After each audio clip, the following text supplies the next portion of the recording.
প্রভু তোমাদের সহায়, তিনি আপনার সহায়। সাধু লুক রচিত মঙ্গল সুসমাচার। হে প্রভু, তোমার জয় হোক। আর যখন কেউ কেউ ধর্মের বিষয় বলিতেছিল, উহা কেমন সুন্দর সুন্দর প্রস্তরে ও নিবেদিত দ্রব্যে শোভিত, তিনি কহিলেন, তোমরা এই যে সকল দেখিতেছ, এমন সময় আসিতেছে যখন ইহার একখানি পাথর অন্য পাথরের উপর থাকিবে না, সমস্তই ভূমিষ্যৎ হইবে। তাহারা তাকে জিজ্ঞাসা করিলেন, হে গুরু, তবে এই সকল ঘটনা কখন হইবে? আর যখন এ সকল হইবার সময় হইবে, তখন তাহার চিহ্নই বা কি? তিনি কহিলেন, দেখিও, ভ্রান্ত হইও না, কেননা অনেক আমার নাম ধরিয়া আসিবে, বলিবে, আমিই তিনি, ও সময় সন্নিকট। তোমরা তাহাদের পশ্চাৎ যাইও না। আর যখন তোমরা যুদ্ধের ও গণ্ডগোলের কথা শুনিবে, ত্রাসযুক্ত হইও না, কেননা প্রথমে এই সকল ঘটিবে, কিন্তু তখনই শেষ নয়। পরে তিনি তাহাদিগকে কহিলেন, জাতির বিপক্ষে রাজ্য উঠিবে, মহৎ ভূমিকম্প এবং স্থানে স্থানে দুর্ভিক্ষ ও মহামারী হইবে, আর আকাশে ভয়ঙ্কর ভয়ঙ্কর লক্ষণ ও মহৎ মহৎ চিহ্ন হইবে। কিন্তু এই সকল ঘটনার পূর্বে লোকেরা তোমাদের উপরে হস্তক্ষেপ করিবে, তোমাদিগকে তাড়না করিবে, সমাজ গৃহে ও কারাগারে সম্পূর্ণ করিবে। আমার নামের নিমিত্ত তোমার রাজাদের ও শাসনকর্তাদের সম্মুখে নীত হইবে। সাক্ষ্যের জন্য এই সকল তোমাদের প্রতি ঘটিবে। অতএব মনে মনে স্থির করিও যে কি উত্তর দিতে হইবে, তাহার নিমিত্ত অগ্রে চিন্তা করিবে না। কেননা আমি তোমাদিগকে এমন মুখ ও বিজ্ঞতা দিব যে তোমাদের বিপক্ষের কেউ প্রতিরোধ করতে কি উত্তর দিতে পারিবে না। আর তোমরা পিতামাতা, ভ্রাতৃগণ, জ্ঞাতি ও বন্ধুগণ কৃতজ্ঞ ও সমর্পিত হইবে, এবং তোমাদের কাহাকেও তাহারা বধ করাইবে। আর আমার নাম প্রযুক্ত তোমরা সকলে ঘৃণিত হইবে, কিন্তু তোমাদের মস্তকের একগাছি কেশও নষ্ট হইবে না। তোমরা নিজ নিজ ধৈর্য আপন আপন প্রাণ লাভ করিবে। এ হলো প্রভু যীশু খ্রিস্টের মঙ্গল সমাচার। প্রভু যীশু তোমার মহিমা প্রচারিত হোক। যীশু খ্রিস্টতে আমার প্রিয় মা বাবা, ভাই বোনেরা এবং আমার ছোট ছোট বাচ্চারা, আজকের সুসমাচারে প্রভু যীশু খ্রিস্ট আমাদেরকে দুটো শিক্ষা দিতে চেয়েছেন। প্রথমটা হলো, তিনি আমাদেরকে বলছেন, তোমাদের মস্তিষ্কের একগাছি কেশও নষ্ট হইবে না।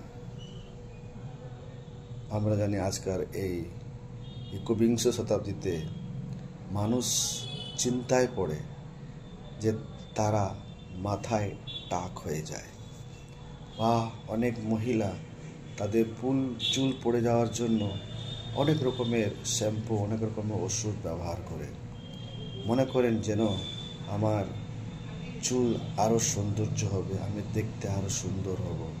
এবং ছেলেরাও মনে করে যে আমার যেন কোনো নকল চুল বা আরও যদি চুল থাকে আরও হ্যান্ডসাম দেখতে থাকবো।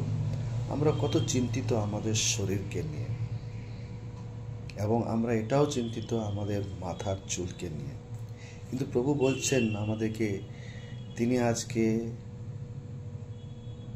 আজ্ঞাকারী হিসেবে দিচ্ছেন যে আমাদের মাথার একটা চুল পর্যন্ত কেউ নষ্ট করতে পারবে না।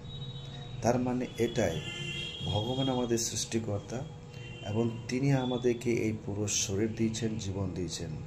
এই পুরো শরীরে কোনো একটা অংশ, ইভেন একটা ছোট্ট চুল আমাদের শরীর থেকে তার বিনা অনুমতিতে মাটিতে পড়তে পারে না। বা আমাদের শরীর থেকে সেটা নিচে যেতেই পারে না। তার অনুমতি ছাড়া কোনো কিছুই এই জগতে নষ্ট হবে না। তাই আমাদেরকে সেই পিতা ঈশ্বর, সেই যীশু খ্রিস্ট যিনি আমাদেরকে পাঠিয়েছেন, তার উপরে বিশ্বাস রাখতে হবে। নত আমাদের জীবনে অনেক দুঃখ কষ্ট আসবে। তিনি তাই বলছেন, আমি তিনি বলে অনেকজন আসবে।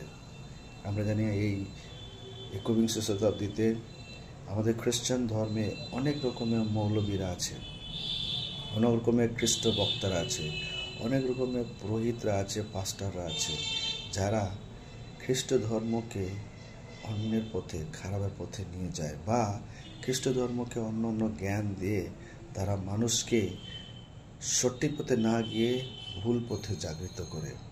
প্রভু আমাদেরকে ওয়ার্নিং দিচ্ছেন যেন আমরা তাদের কাছ থেকে সতর্ক থাকি। এবং লাস্ট যিশু আমাদেরকে এক সতর্ক বার্তা দিচ্ছেন যে এই শেষ দিন যখন আসবে, তিনি মহিমান্বিত হবেন, এবং তার মহিমান্বিত হওয়ার আগে অনেক রকমের চিহ্ন দেখা যাবে এই জগতে। প্রথমে তিনি বললেন যে হতে পারে যুদ্ধ হবে, আবার তিনি বললেন হতে পারে মানুষের মধ্যে ভয়ঙ্কর অশান্তি হবে, এবং তিনি এও বললেন আকাশে অনেক রকমের গর্জন দেখা যাবে।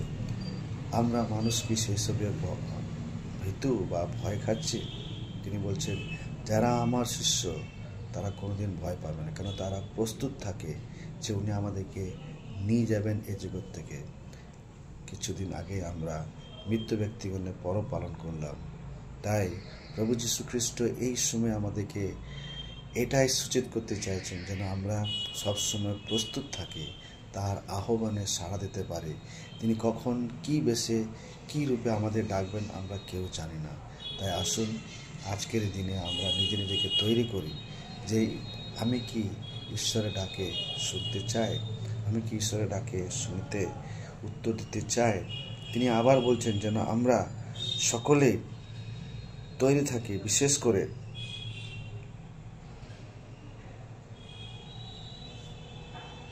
সাক্ষীর জন্য এই সকল তোমাদের দেওয়া হবে।